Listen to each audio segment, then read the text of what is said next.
Hello दोस्तों, कैसे हो आप सब। डिकोड एनालिस्ट में आपका दोबारा से स्वागत है। कल हमने जो कंडीशन करी थी, इफ़ कंडीशन करी थी, हमने इफ़ कंडीशन सीखा था। जो नॉर्मल एक इफ़ कंडीशन था कि कंडीशन कैसे हम लगाते हैं, किस तरह से हम उसका उपयोग कर सकते हैं। हमने लॉजिकल ऑपरेटर्स देखे थे कि कितनी तरह के लॉजिकल ऑपरेटर्स के साथ हम इफ़ कंडीशन यूज़ कर सकते हैं। अब हम नेस्टेड इफ़ पे आ रहे हैं। नेस्टेड इफ़ मतलब इफ़ के अंदर इफ़। जैसे हमने पहले एक बार सब्स्टिट्यूट फंक्शन किया था ना, जो नेस्टेड सब्स्टिट्यूट किए थे जब हमें वैल्यूज रिप्लेस करनी थी। तो अब उसी तरीके का हम अगर हमारे पास क्राइटेरिया ज़्यादा है, अगर हमें वैल्यूज ज़्यादा चेक करनी है, क्राइटेरियाज हमारे पास ज़्यादा हैं, तो हम नेस्टेड इफ़ का यूज़ करके हम अपने क्राइटेरियाज का रिजल्ट निकाल सकते हैं। तो अगर आप इस वीडियो पे नए हैं या पहली बार हमारे चैनल पे आए हैं तो प्लीज़ लाइक एंड सब्सक्राइब करना ना भूलें और बेल आइकन को ज़रूर प्रेस करें ताकि आपको हमारी वीडियो की नोटिफिकेशन आपको टाइम टू टाइम मिलती रहे और आप हमारे साथ एक्सेल के सफ़र में साथ साथ चलते रहें, साथ साथ सीखते रहें और साथ साथ आगे बढ़ते रहें। तो let's decode nested if condition. Hello दोस्तों, जैसा कि मैंने कहा था कि अब हम नेस्टेड इफ कंडीशन करेंगे। नेस्टेड इफ कंडीशंस कैसी कंडीशंस होती है जिसमें कि क्राइटेरिया ज़्यादा होते हैं। हमने उधर सिर्फ एक ही क्राइटेरिया चेक किया था, अगर आपको याद हो तो। अगर आपको याद नहीं है तो प्लीज़ आप पिछली वीडियो दोबारा देखिए, रिवाइव कीजिए, उसे रिवाइज कीजिए ताकि आपको समझ आ सके इफ कंडीशन में हमने पहले क्या किया था। तो इस नेस्टेड इफ में हम क्या करते हैं, हमारे पास मल्टीपल कंडीशंस और क्राइटेरिया होते हैं, हम उसके बेस पे अपना रिजल्ट लाते हैं। जैसे कि अभी मैं एक छोटा सा एग्जांपल है हमारे पास। मान लीजिए जैसे कि यहाँ पे परसेंटेज है, कुछ परसेंटेज गिवन है, उसके बेस पे हमने कल पास और फेल काउंट किया था कैसे करना है। अब आज हमें ग्रेड लगाने हैं। अब आज हमें ग्रेडिंग सिस्टम करनी है। तो ग्रेडिंग सिस्टम के लिए क्या करेंगे, जैसे यहाँ पे कुछ परसेंटेज गिवन है और उसके बिहाफ पे ये ग्रेड गिवन है। जैसे अबव 70 हो, अबव 70% है तो ए ग्रेड, अबव 55 है तो बी ग्रेड, अबव 40 है तो सी ग्रेड, अबव बिलो 40 है तो डी ग्रेड। तो अब हम इसमें क्या करेंगे, एक सिंगल इफ कंडीशन से तो ये काम चलेगा नहीं, तो हमें इफ के अंदर इफ लगाना पड़ेगा। तो आइए देखते हैं कैसे करते हैं इसे। Equal to if. अब ये लॉजिकल टेस्ट पूछ रहा है। अब लॉजिकल टेस्ट हमें किस पे अप्लाई करना है, हमें परसेंटेज पे ही निकालना है ना। तो हम सिलेक्ट करेंगे I2 if is this one is greater than equal to. अब ये हमारा पहला कंडीशन क्या है, 70। तो ग्रेटर देन इक्वल टू 70, तो हमें क्या ग्रेड चाहिए, ग्रेड ए चाहिए। ठीक है। अब ये पूछ रहा है वैल्यू इफ फॉल्स। अगर मेरे को सिर्फ ए और बी ग्रेड ही निकालना होता तो मैं बाकी बी ग्रेड कर देता, है ना, कि भाई अगर 70 से अबव हो तो सबके ए ग्रेड हो और 70 से बिलो हो तो सबके बी ग्रेड हो। बट ऐसा तो नहीं होता ना। तो अब यहाँ पे हम वैल्यू इफ फॉल्स यहाँ पे है, अब हम दोबारा यहाँ पे इफ कंडीशन यूज करेंगे। अब ये एक और लॉजिकल टेस्ट पूछ रहा है। अब दोबारा से हम देंगे I2 is greater than equal to कितने, 55। तो हमारा क्या ग्रेड हो, बी ग्रेड हो। ठीक है। अब वैल्यू इफ फॉल्स पे फिर दोबारा इफ कंडीशन चलाएंगे। If this percentage is greater than equal to कितना, अब 40। अब 40 दे रखा है ना। अब 40 के लिए क्या है ग्रेड हमारा, सी ग्रेड। ठीक है। अब बिलो 40 ये पूछ रहा है, फॉल्स में आप दे दो सीधा डी ग्रेड। या तो आप ऐसे भी कर सकते हो या आप इसको दोबारा से इफ कंडीशन लगा दो। If this value is less than 40 then D grade दे दे। ठीक है।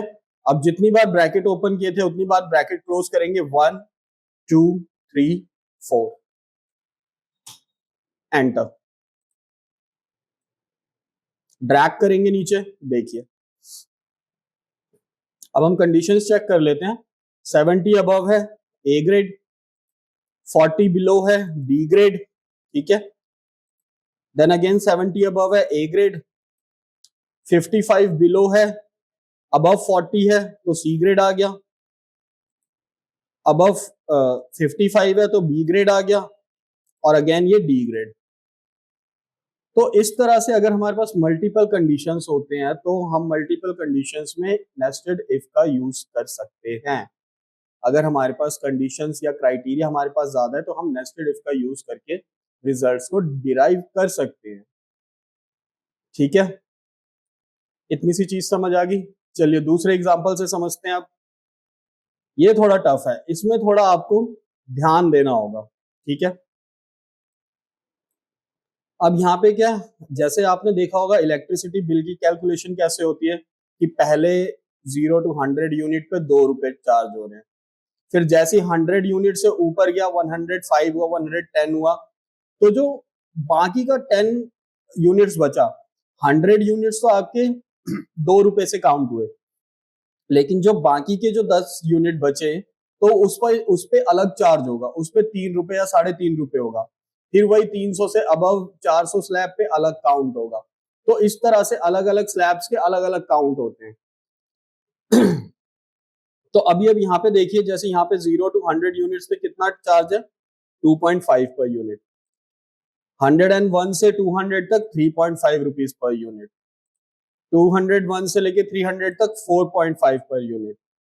300 से 400 5.5 per unit. 400 to 500 6.5 per unit. और अगर अबव 500 चला गया तो 8 रुपीज पर यूनिट। तो ये चीज आपको समझ आई, क्वेश्चन समझ आया। इट मीन्स अब हमें कैलकुलेशन कैसे करनी है, हमें अपने यूनिट के बेस पे, अगर 100 यूनिट तक आ रहा है तो उसकी कैलकुलेशन कितने रुपए से हो, 2.5 रुपए से। अगर जैसी वो 100 से ऊपर गया तो पहले 100 यूनिट की कैलकुलेशन तो 2.5 रुपए से हो, लेकिन जो अबव 100 वैल्यू चली गई, जो वो बाकी वैल्यू बची हो, उसकी कैलकुलेशन किससे हो, 3.5 से। एग्जैक्टली तो इसमें भी हम नेस्टेड इफ ही लगाएंगे, लेकिन इसमें थोड़ा सा लॉजिक और यूज करना पड़ेगा। चलिए देखते हैं कैसे करते हैं इसे। इक्वल टू इफ, अब हमें यूनिट्स पे लगाना है ना, यहाँ पे यूनिट्स गिवन है, तो D19 is less than equal to 100, ठीक है, क्योंकि 0 to 100 लेना है हमें। अगर ये लेस देन इक्वल टू 100 हो तो क्या होना चाहिए, 100 से भी 2.5 इंटू हो जाए, 100 इंटू 2.5। तो पहले 100 यूनिट किससे काउंट होगी, 2.5 रुपीज पर यूनिट, ठीक है। पहली कंडीशन तो हमने क्लोज कर ली। अब दूसरी कंडीशन के लिए क्या करेंगे, दोबारा से हम नेस्टेड इफ लगाएंगे।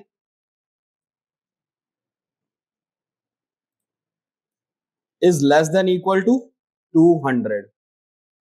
अब इसके लिए क्या होगा, पहले 100 यूनिट तो हमें वही 2.5 रुपए से कैलकुलेट करनी है, तो 100 इंटू 2.5। अब बाकी की कैलकुलेशन कैसे करेंगे, बाकी की कैलकुलेशन के लिए हम यहां पे लगाएंगे प्लस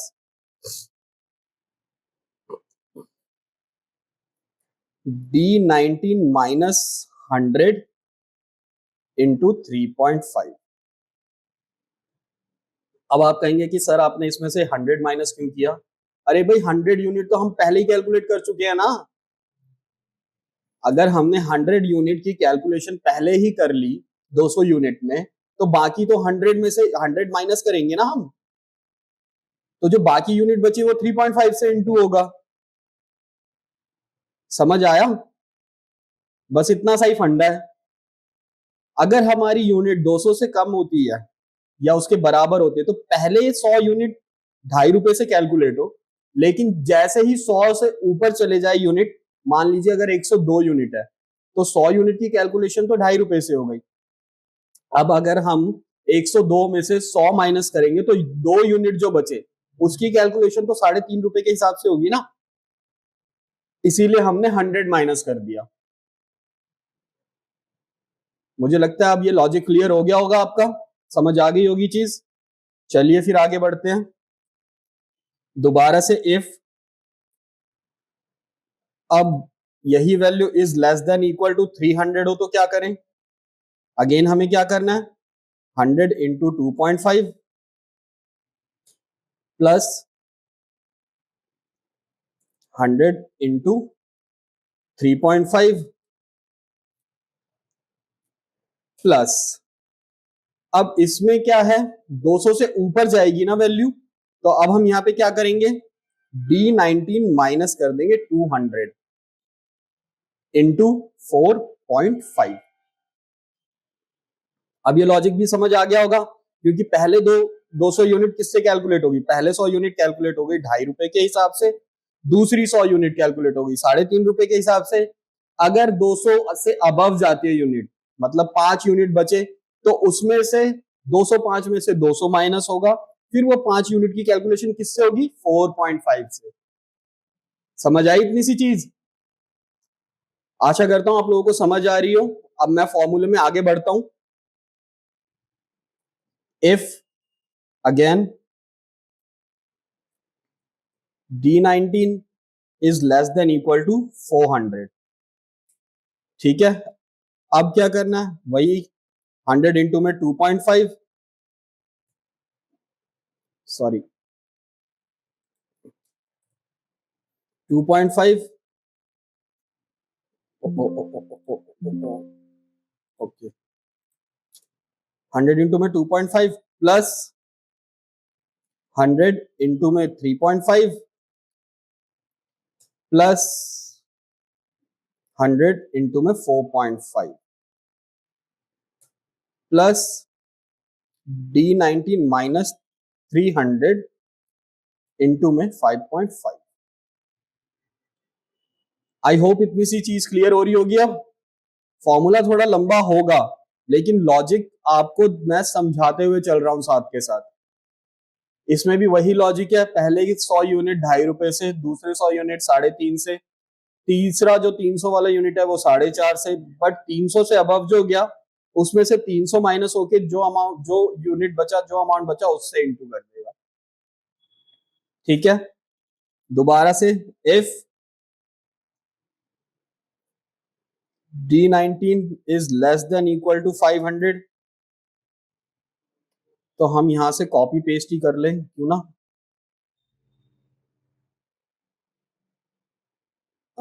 इतना कॉपी पेस्ट कर लेते हैं, बार बार लिखने से बच जाएंगे। 2.5, 3.5, 4.5। अब यहां पे क्या करेंगे हम? 100 इंटू 5.5 प्लस कर देंगे, क्योंकि 100, 200, 300, 400, अब हमें 500 से बिलो करना है ना। अब करेंगे प्लस D19 माइनस 400 इंटू 6.5। ये भी लॉजिक क्लियर है। अगर 500 से बिलो है तो कैसे चलना है? पहले 100 यूनिट 2.5 से, दूसरे 100 यूनिट 3.5 रुपए से, तीसरे 100 यूनिट 4.5 रुपए से, चौथा 100 यूनिट 5.5 रुपए से। अगर 400 से अबव गया, 415 चला गया, तो फिर बाकी के जो 15 यूनिट बचे वो किससे?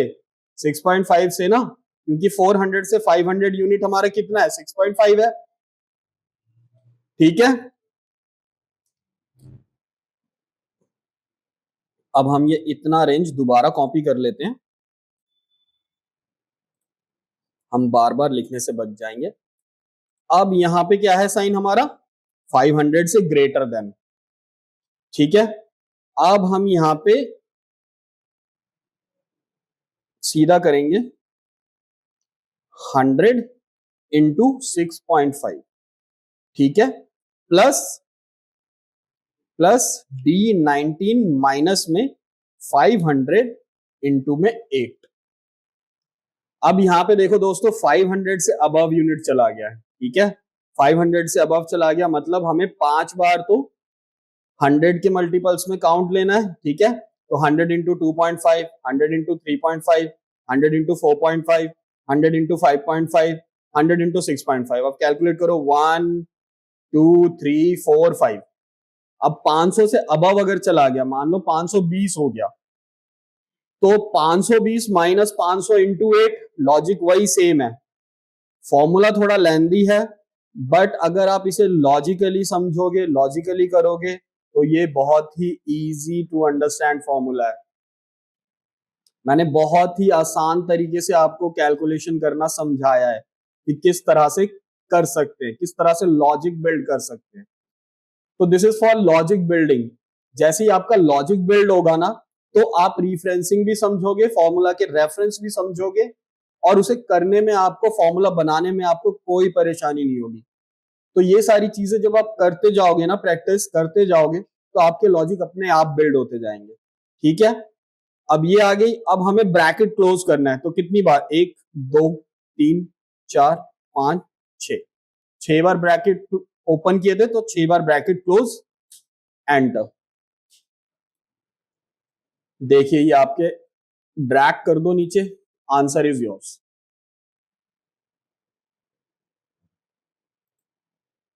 अगर आपको इसे चेक भी करना है तो मैं इसे चेक करने का भी एक तरीका बता देता हूं कि हमारा रिजल्ट ठीक आ रहा है या नहीं आ रहा। Let's check it out.